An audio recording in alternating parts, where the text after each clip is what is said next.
This was the last straw. This was what turned every Juice WRLD fan against Ali Lotti. It's crazy because before the rapper died, Ali was his ride or die. But after he passed away, things took a complete 180. From wild tales for attention to attempts at profiting off his estate, Ali Lotti quickly became the villain of Juice's legacy. But if you've been paying attention, you would have seen who she really was right from the jump, way before Juice's demise and way before she even met him. Are you still with me? Good, because I'm about to reveal a dark truth. This is how Ali Lotti made millions off Juice WRLD's death. Ali Lotti who?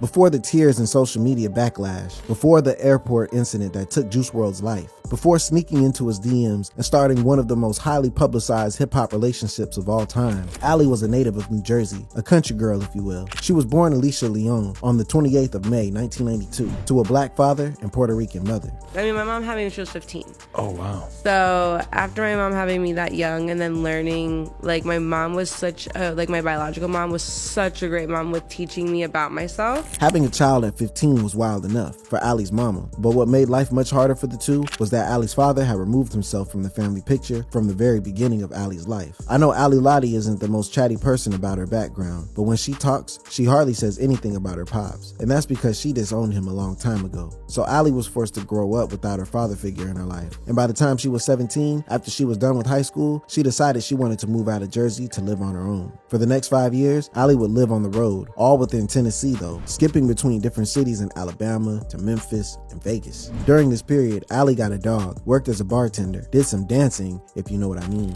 and had a curious yet mildly successful career as a part-time gambler. On one hand, she was making a lot of money, enough to fund her nomadic lifestyle for that stretch of time, but on the other hand, she was losing quite a sum. According to her, the largest she'd ever been forced to give up in one sitting was 30 grand. By the way, the particular incident was what convinced her to quit gambling. Now, you know there's some truth to Ali's claim since she had money before she met Juice. But wait a minute, it's not all clear. Because if you're as analytical as me, you're probably wondering how she made that much money. Personally, I know a thing or two about stripping and bartending, and I can tell you for free that it ain't the type of work that funds a gambling habit, and definitely not the type that cough up as much as 30 grand.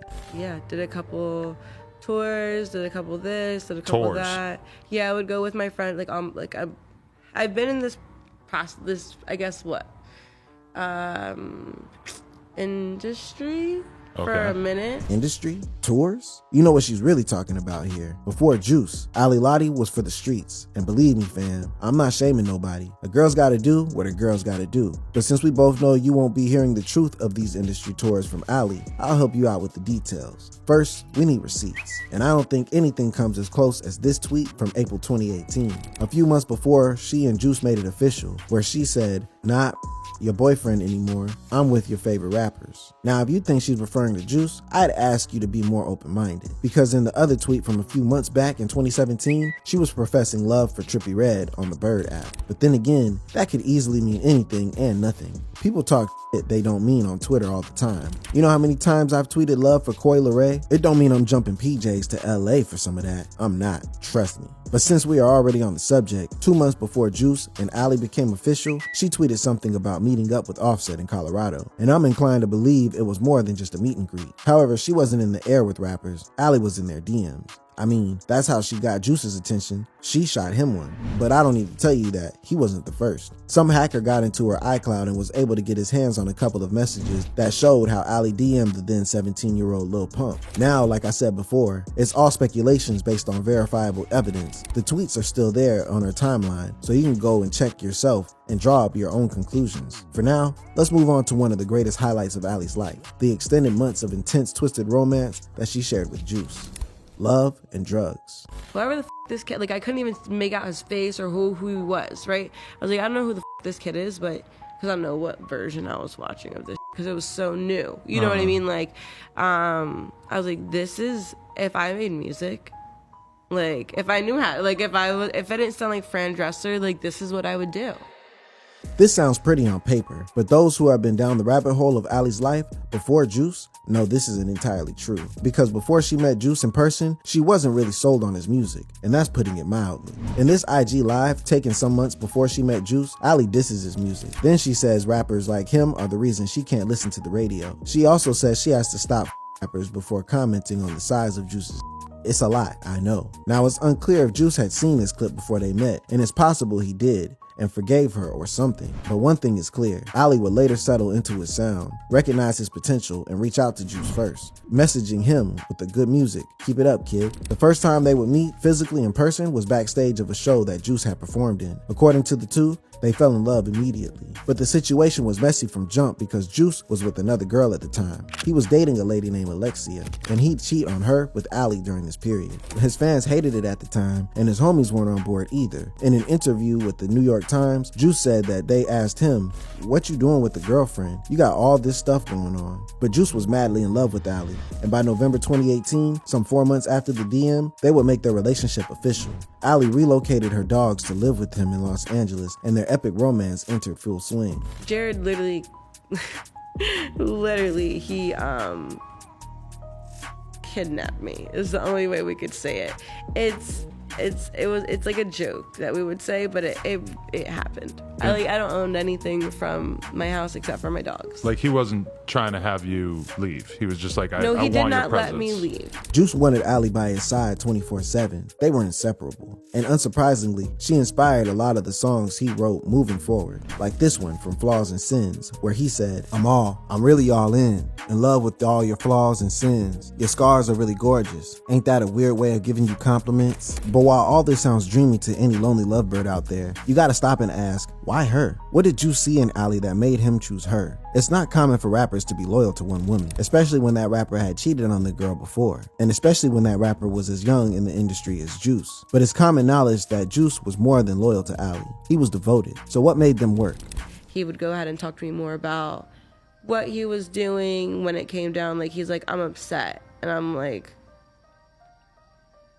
okay, what's up? You know what I mean? You're not used to guys Like, hitting you with that? Yeah, no, I'm not. I'm like, bro, what do you mean? And then he's like, da-da-da-da. I'm like, bro, you're just having a panic attack. Like, sit down. Well, it turns out that Ali understood Juice more than anyone who was around him at the time. Every fan knows well enough how in touch Juice was with his feelings. It was what made his music so good. He wore his heart on his sleeves. He was that sensitive. So he needed someone other than his fans and crew that he could lay bare all that sensitivity. That person turned out to be Ali. She understood him quickly and allowed him to feel safe with her. Ali would later reveal that they often talked for hours about everything from music to personal struggles, and that he supported her as much as she supported him. So their intimacy grew. Soon, we saw them with matching tattoos. Soon, he was bringing her on the stage in front of tens of thousands of his fans to the sound of Hear Me Calling. And soon, their epic love made a permanent imprint on the internet. But underneath all that sweet, sweet loving was a malevolent darkness. A darkness that Ali was complicit in. A darkness that she says she tried to pull him out of.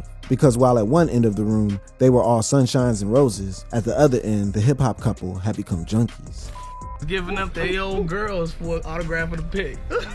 This was just one of many instances of drug use between the two. It was on display. Juice's ex, Alexia, had revealed sometime before that Juice had a drug problem, couldn't hold his own, and would sometimes mix Percocet pills with codeine. Dangerous stuff. And Ali? Well, Ali also had her own problems with drugs. Sometime in August 2017, according to a public document, Ali Lotti, addressed here by her birth name, Alicia Leon, was arrested while trying to transport meth from Mexico into the Southern District of California. And as a direct result, this Alicia Leon cannot visit or reside in Mexico without the permission of a court or probation officer. I'm using this because Ali has denied these claims in her series of tweets claiming that she's never done meth. Wild. She has even stated that the Ali in those documents isn't her. They're just namesake. And somehow, I can understand how this might be true because this incident happened a year before she met Juice, and according to those documents, she was supposed to spend a 3-year term in jail. If she did, she would have never met the rapper. She would have been behind bars. That's not the case, so maybe she isn't lying. I don't know. What I know is, while they were together, they were a junky, toxic couple for the most part. She admitted that it scared her at some point and that she threatened to leave him if he didn't stop. But you see, he didn't stop, and she stayed. And it was the same drug use that eventually led to his untimely tragic death, or was it? Ali's rabbit hole of disrespect. This morning, so many questions as to how a seemingly healthy 21-year-old could die so unexpectedly. On the 8th of December 2019, Juice WRLD was on a PJ flying with Ali and his crew into Chicago from Los Angeles when some of his homies on the ground buzzed them about the feds being on the ground with dogs wanting to search their luggage for guns and narc. Someone had snitched. I've lost two of the most important people in my life because of snitches. We would later find out that it was likely the pilot, because while they might not have had guns, there were drugs on the plane, approximately 70 pounds of weed. Now, was it fear? Was it anxiety? Or was he just trying to hold off the withdrawal he was definitely gonna get if he landed in jail that night? I guess we'll never know. But what we do know is that just before landing, Juice had swallowed multiple Percocet pills. Soon the drugs kicked in and he was convulsing. The cops administered Narcan, transported him to a nearby hospital, but it was too late. Juice was gone. Now, Juice's death shocked the world alright, but it was the circumstances surrounding his demise that actually got people talking. In his song Legends, which was dedicated to XXXTentacion, who was murdered in mid-2018 at age 20, and Lil Peep, who overdosed in late 2017 at age 21, Juice rapped, "What's the 27 Club? We ain't making it past 21. This immediately led fans and the media to believe that he had predicted his own death, because he died just days after his 21st birthday. But that's tame, because there were some that believe he didn't predict it, he faked it, and that he was still alive somewhere in the Bahamas. Their receipts? This tweet from 2017 where the rapper said, "My goal is to get overly famous, shine for a couple years, then fake my death." Now, in the quest to find the person responsible for Juice's demise, fans turned the heat from the pilot, who was probably even innocent,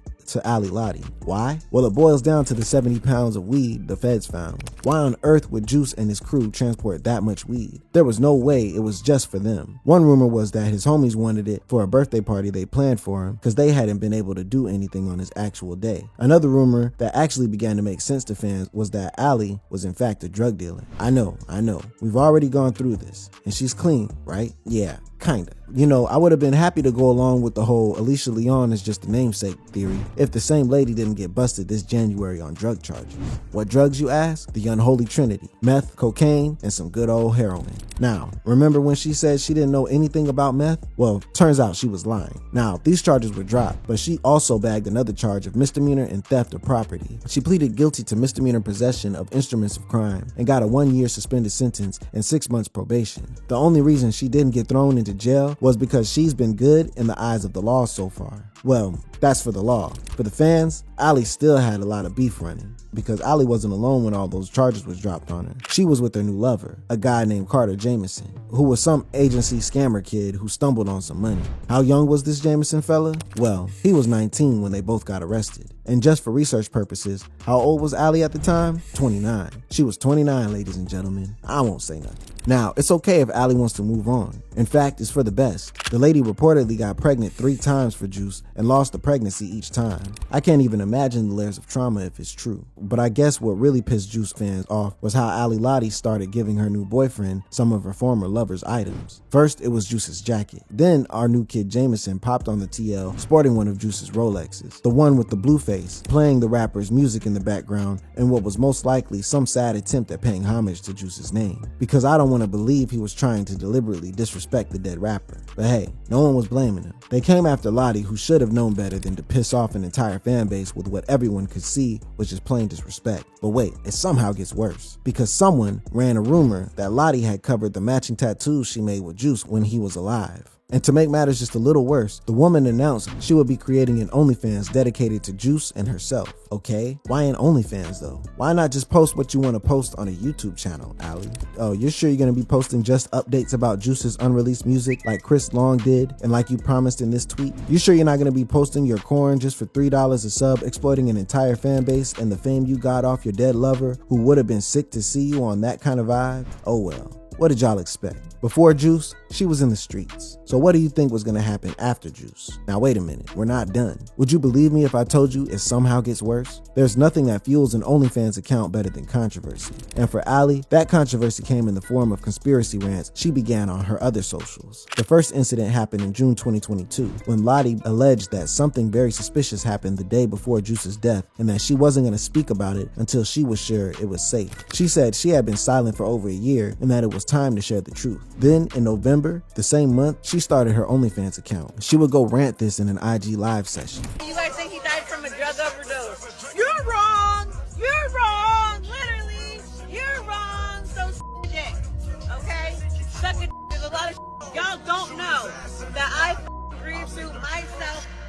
At the time, there was already enough confusion about the nature of Juice's death. So her claim was just kind of added to it. Was she telling the truth? Was she handling her grief badly? Or was she on drugs? Or wait, was she straight up lying to drive traffic to her OnlyFans account? There were fans that didn't want to believe this last one, but there were no receipts for her wild claim.